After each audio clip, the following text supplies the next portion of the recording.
Hi, everyone, and welcome back to Spark Knowledge Community, where we advocate for freedom to pursue scientific discoveries on your terms, freedom to have a balanced life and prioritize what matters most for you, and also freedom to own your story as a scientific leader. And today, I want to talk to you about something that many scientific leaders, I think, like lab leaders or even bigger scientific project leaders and so on, in sort of this research environment face, but rarely openly discuss, which is working under higher management who are actually poor leaders. So, you know the type. Those at the top who avoid making decisions or who focus more on the appearances than the real progress, or who have no clear vision actually or backbone to tackle the tough problems. I've been there and watching projects stall or flounder, not because of the team, but because of the leadership above, keeps deflating responsibility or shying away from real challenges. Challenges can really be frustrating and draining.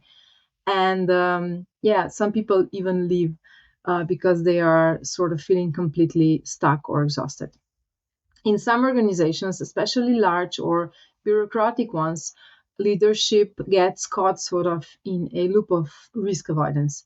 Instead of leading boldly, this higher management often sort of chooses to maintain the status quo, looking good on paper rather than driving real change. They don't inspire a vision because they sort of lack one, and they fail to address critical issues because they're afraid to upset anyone. Or you can imagine that in long term, this is a disaster for the overall institution. And when problems inevitably surface, they start to shift blame down or cycle the wagons rather than helping solve the real problems.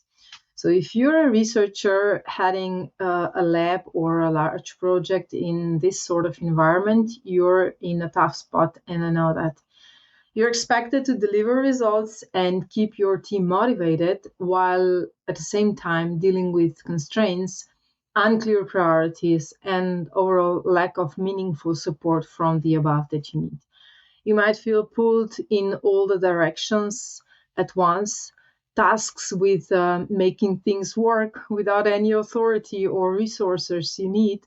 And emotionally, I know it's also sort of exhausting. So over time, the stress and lack of recognition and isolation, and also this constant firefighting can wear you down.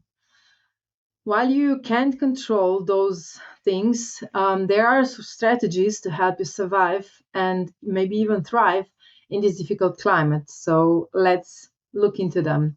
The first one I'd say is just clarify your sphere of the influence. So, one of the most important skills I've learned when working under these difficult leadership circumstances is learning to focus on what you can realistically control and influence. Instead of trying to tackle every frustration or unresolved issue in the organization, direct your energy towards the areas where your action can actually make a tangible difference.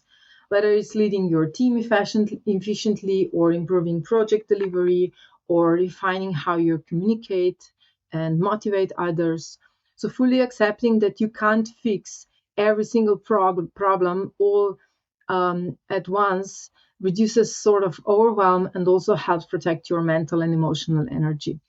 By concentrating on incremental wins and also building trust within your immediate circle, you create a foundation for positive change even in the challenging environments. And this approach not only prevents burnout, but also demonstrates your value and leadership capabilities despite all the limitations around you. Second one, build your coalition. Navigating a difficult leadership environment becomes more manageable when you have a network of supportive peers and allies who share your challenges and goals. So seek out the colleagues in similar middle management roles, let's say, in science, both within and also outside of your department. Connecting with them can provide real fresh perspectives and advice and for sure emotional support.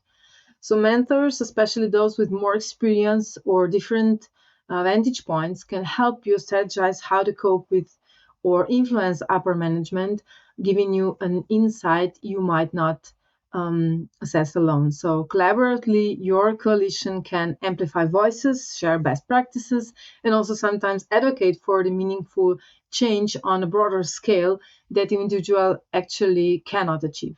So building these relationships fosters a sense of belonging and reinforces resilience and reminds you that you are not isolated in the struggle, which is really important. For me, it was a game changer.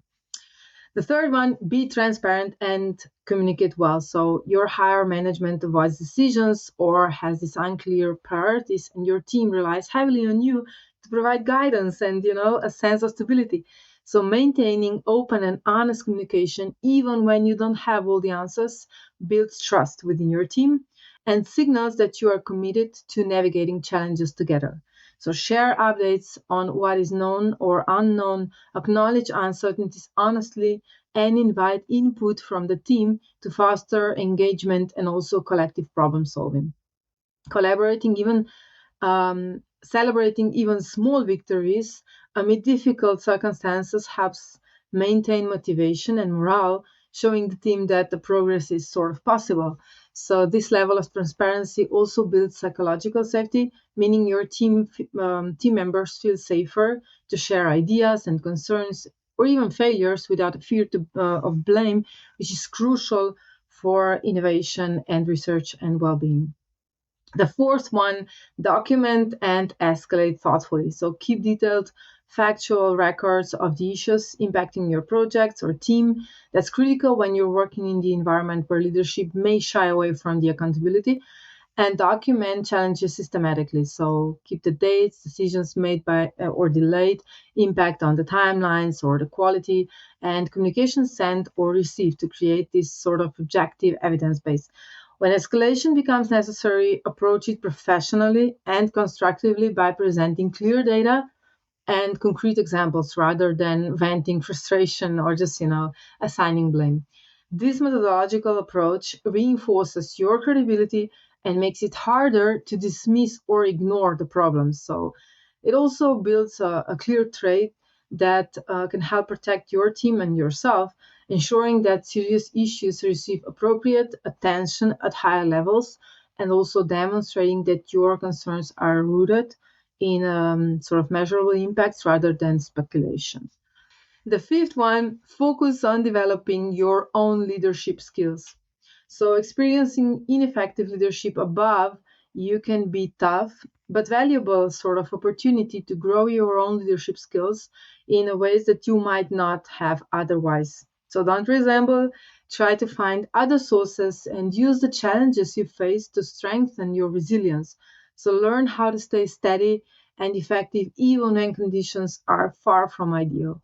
Sharpen your decision making by balancing imperfect information and ambiguity, which is often what real world actually leadership requires. So practice empathy and understanding not only your team's frustrations, but also the pressures your superiors might be under, which helps in navigating complex dynamics with grace. Cultivating these skills will not only help you survive your current environment, but also prepare you to become the kind of a leader who champions vision and accountability in your future roles, potentially shaping maybe a healthier organizational cultures yourself. So you might ask me, when is it time to consider leaving? And I'll say, just let's be real. Enduring a toxic and ineffective leadership environment is really, really hard, and I know that. And sustained stress can also lead to a burnout or lowered creativity or even just impact your overall health. If you find your emotional reserves depleted, your enthusiasm completely drained, and no prospects for improvement whatsoever, it's absolutely valid to consider moving to the healthier workplace. Living is not failing. Sometimes it's just really courageous choice to protect your well-being and keep your career moving forward. So navigating poor leadership above you is one of the toughest challenges middle managers in science can really face, and it requires patience and strategy and heart. And I just say, like, remember that the limitations of others do not define your capabilities or your potential.